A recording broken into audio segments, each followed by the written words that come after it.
Baylor Director of Athletics, Mack Rhoades, with us. Craig Smoke, David Smoke. Paul is out. He's in Hawaii, going to get married tomorrow, and then a honeymoon. He'll be back. I don't know if you will come back, if you get to visit and stay in Hawaii for a couple of different weeks. Mack Rhoades joins us on 365 Sports.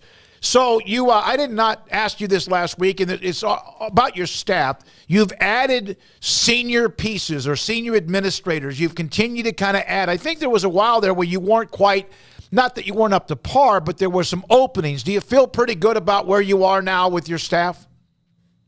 Yeah, I do now. And, we were intentional to take some time and really breathe and, certainly meet with our head coaches and sport program administrators and others, just trying to get a best feel for, where are we missing or where can we be better? How can we take things to a next level? The executive team, and, I truly believe this, the current executive team, I'm blessed with, the best in the country, but everybody's plate is overflowing. And so, obviously landed in a good place, and adding, Callie, who's been here before. For those that know her, she's a force of nature, and has got such a great skill set in terms of, working with people, collaboration, pushing people. I really, really enjoyed working with her when she was here previously. When I arrived, she was in that, human resource and assistant to the AD role, and we promoted her to chief of staff. But she's going to be a great addition, both in terms of the athletics department, but also across campus. She's highly regarded. And then Juliana from Colgate, she's one of those just rising stars in our industry. If you have a conversation about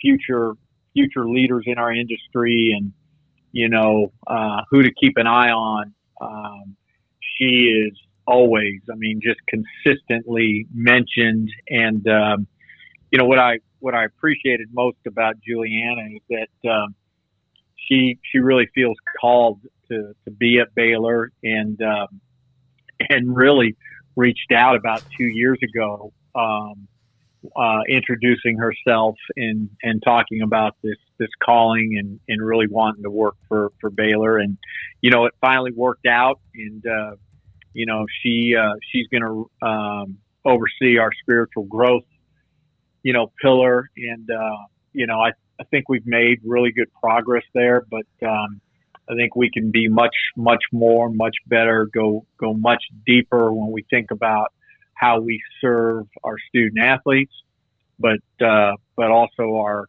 staff and how we challenge everyone to grow. And certainly her expertise in the diversity, equity, and inclusion space, and that's an area that we've had this conversation in the past on this show, but we're wanting to continue to grow and evolve. So just feel really, really blessed that both are joining our team. Mack, I was reading an article, I think it was in light of Jack Swarbrick announcing his retirement. It was kind of pointing to kind of an end of an era of, certain athletic directors and whatnot. And we've heard you speak to just the craziness surrounding the profession these days. I'd imagine there's probably lots of conversations between athletic directors about just where are we going, where are we headed, what's this going to be like. But have you seen that effect trickle down in terms of interest, in terms of up-and-coming people like you just mentioned wanting to be athletic directors? Have you seen any sort of an impact based on just all the craziness affecting the profession, so to speak? Yeah, no, Craig, I think that's a great question, really insightful question. I wouldn't go, print this on the front page of the newspaper, because I'm not sure, that I've got great data to back it up, but it seems and feels like that people are more measured about whether or not they want to sit in this chair because of all of the things that are going on right now as we speak in the industry. And so I think that's been, at least for me, at least that's my opinion, interesting to see. Now, there are certainly those that, hey, it's been my dream to be an athletic director, and I still want to do that. But I think more than ever before, I think people are really thinking a lot about one, do we want to be in this profession, just given the chaos and it's a grind and all of the hours, and I think you're seeing, I think coming out of COVID with all of the NCAA transformation, name, image, and likeness, transfer portal, I think you're seeing people really thinking twice about whether or not this profession is right for them, and then do I want to sit in the athletics chair. And so just been interesting to kind of follow and see. And I would say as an athletic director right now, you better be an adaptive leader, and because you can't stay stagnant as a leader in this industry right now. You better push yourself. You better make sure that you're moving and you're growing, and you can be adaptive, and you can do all of those things without compromising your core values. Mack, so a lot going on. Yeah, no, there is. Have you ever, has the conference itself, whenever you meet whoever's meeting about the future, has there ever been discussion about a deadline for anyone who wants to join the Big 12? You're entering now this summertime, and has that even been discussed that, okay, we have to focus in, or is that just going to be an open-ending book? Yeah, I think, I appreciate the question. And, there's, at least I'm not aware of, that there's ever been a conversation or a deadline set for anyone when we think about conference membership. The reality is that at some point in time, the Pac-12, just given when their current TV deal ends, the Pac-12 is gonna have to cross that threshold in terms of what their deal is, and again, sound like a broken record, but nobody's sitting here and wishing for the demise of the Pac-12. Reality is, though, when that day comes, and it has to come, right? And there's all kinds of speculation on when it's coming, right? If you read things, it's coming by end of June, or more than likely, sometime this summer, end of summer, whenever that time is. And I do believe it's within this 60-day window. We're going to know, and we'll all know. And so, nobody has put a self-implied, deadline on any of this. And I think it behooves certainly the Big 12 to be patient and be ready if there is opportunity.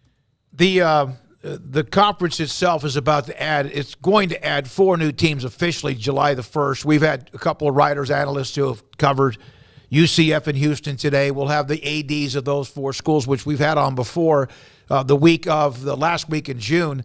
Do you feel like any of the talk about possible additions takes away anything at all? Have you heard that taking away anything at all from Cincinnati, Houston, UCF, or Brigham Young?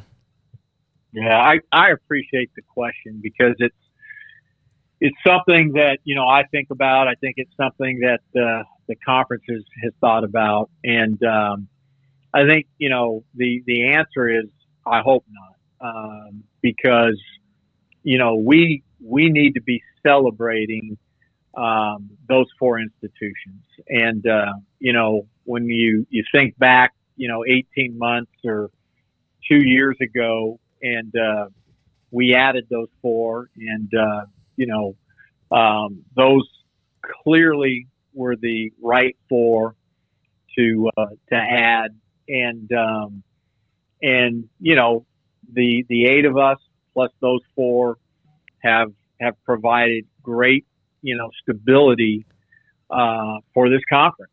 And it's a conference that, both ESPN and Fox really believed in. They didn't have to negotiate a new TV media deal with us, knowing that Oklahoma and Texas were leaving, and knowing we couldn't go out to the open market and have any competition. And both of those TV partners thought enough of the 12 of us, those four included, that we've got a future, we've got promise. And so, certainly grateful to ESPN, grateful to Fox, and grateful to Commissioner Yormark leading us through that negotiation along with Endeavor. But they need to be celebrated, and we need to make sure that we're really, really intentional about that storyline and making them feel welcome. And I've said it on the show before. If we don't add any other institution and it remains the 12 for the unforeseeable future, I really, really believe we're in a great place. So I'm excited, for July 1 and those four to officially come on board. I'm glad that you've had an opportunity to speak to all four of those athletic directors. All four of them are friends, great individuals, and do a great job leading their respective programs. Do you sense with the 12 teams, with Texas OU for one more year, but do you sense that that all 12 kind of are all on the same page as far as the unity, the future, and that there are no so-called like voting blocks, if that's the right term or phrase to use? Yeah, there is a healthy respect, a really healthy respect amongst the 12. I don't think anybody's sitting in a chair thinking that they're better than any of the other 11. I think there is a willingness to certainly think and contemplate, what's best for the 12 rather than what's best just for the one. And that's really hard to do, right? All of us, meaning athletic directors, we get paid. Our responsibility is to, look out for what is the best interest of your particular institution. But part of what's looking out for your best interest is also making sure that you're part of a conference that is thriving, that is continuing to grow and succeed, not just today, but into the future. And so I think there's great collaboration and unity right now, and I expect that to carry on for years to come. Mack Rhoades, Baylor Director of Athletics, with us on 365 Sports. The total number of dollars you get from the TV and media rights deal, from whatever networks, and then even the Tier 3, or whatever it is now with ESPN, what you call it, how much of that revenue that you get whether it's the 31.7 or the 50, whatever the combination of other revenue, how much of that is a percentage of your athletic department budget? Yeah, that's a great question. So, and I think I've said it before, but it's certainly our largest source of revenue. And so that's why, everybody is fixated on, the TV contracts and what do they mean? And then again, when you think about the total revenue distribution, it's certainly not just the TV, it's the largest portion of it, but it's also the CFP, it's also the men's basketball NCAA tournament, it's other bowl games and some ancillary revenues. But, I'd have to sit and really think about it, but I would tell you that it's, somewhere probably, right around 40%. When we think about our total operating budget. It's somewhere, probably between 35 and 40, 42%, somewhere in there. Mack, I'm not sure how all the political side of things work, but there was House Bill 2804 that was passed in the Senate. Greg Abbott signed that this past Saturday, and it will become law here in a couple of weeks. Big picture, what does that mean for schools in the state of Texas? And even more big picture in particular for you, what does that mean exactly for Baylor Athletics, if anything? Yeah, that's a great question, Craig, and here's why. It's fascinating because Texas, I believe, is the third state to implement this type of amendment to its existing name, image, and likeness state law. Arkansas was the first. I think Missouri, then Texas. And then there may be one or more other states, and so it's a real contradiction. And I would just say that all the schools in the state of Texas need to tread lightly because the amendment certainly makes. And this is a very simplistic explanation.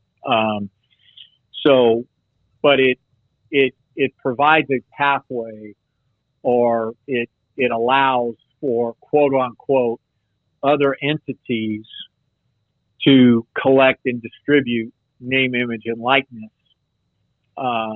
monies to student athletes, and so.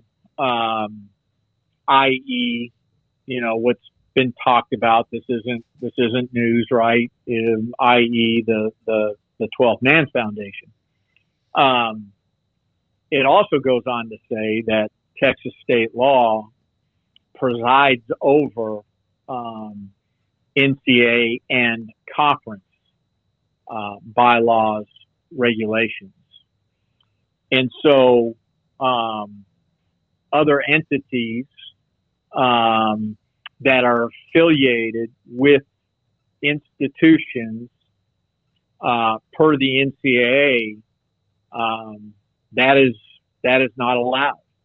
And so now we have this state law that is in conflict with the NCAA, and I would just say that, all of us are going to need to grapple with that.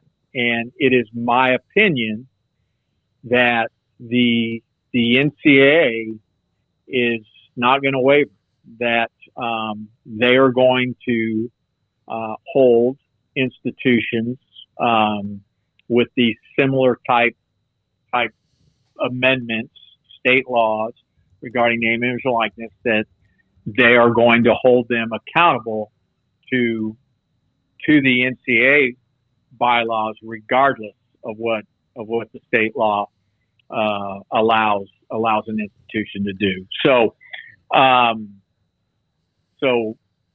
for Baylor.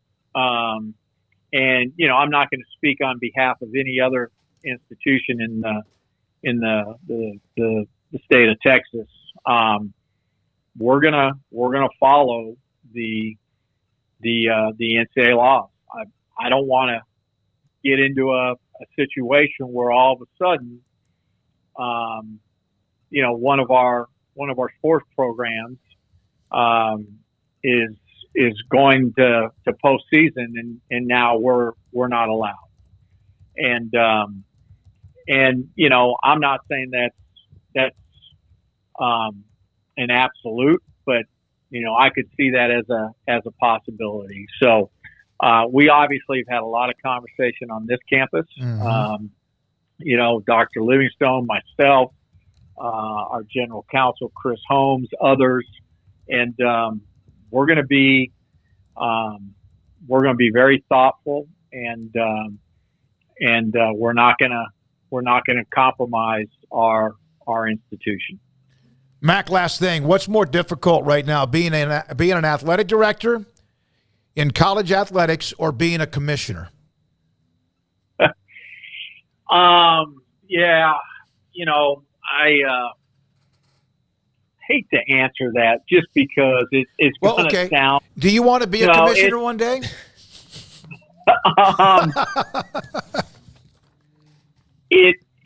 Commissioners have a lot of things to deal with and handle in their different jobs. I'm not going to say that their commissioner roles jobs are easier. Not sure that they are, but I will just say that as an athletic director right now, if you're an FBS athletic director, you have your hands full. Yep. You do.